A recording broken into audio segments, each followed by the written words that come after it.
prédisait maintenant même un recul de la démographie mondiale, mais en fait, toutes les prévisions nous disent 4 milliards d'Africains d'Afrique d'ici la fin du siècle, peut-être même avant. Et donc, si nous voulons maîtriser les mouvements de population, il n'y a pas d'autre solution que de développer avec l'Afrique un partenariat, et quand je dis partenariat, ça veut dire d'égal à égal, qui nous permette de favoriser le fait, ce qu'attendent tous les jeunes Africains, c'est-à-dire rester au pays pour y vivre et y travailler. C'est ça qu'il faut réaliser aujourd'hui.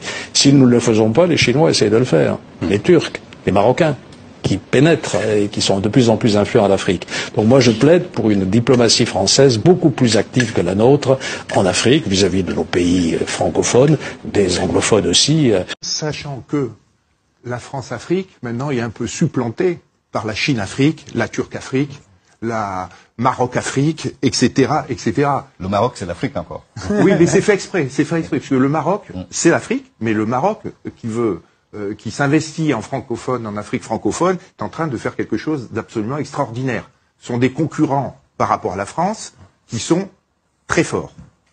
Et vous allez voir que bientôt le Maroc, ça va être une superpuissance africaine qui va déterminer, qui va faire un certain nombre de contrats, surtout sur toute la partie francophone. Alors, on en reparlera comment c'est arrivé et comment ça se passe. C'était d'anciens alliés qui deviennent des concurrents. Il faut en être conscient et il faut voir comment on va traiter cette affaire-là. Sachant que les Marocains sont très forts, et ce sont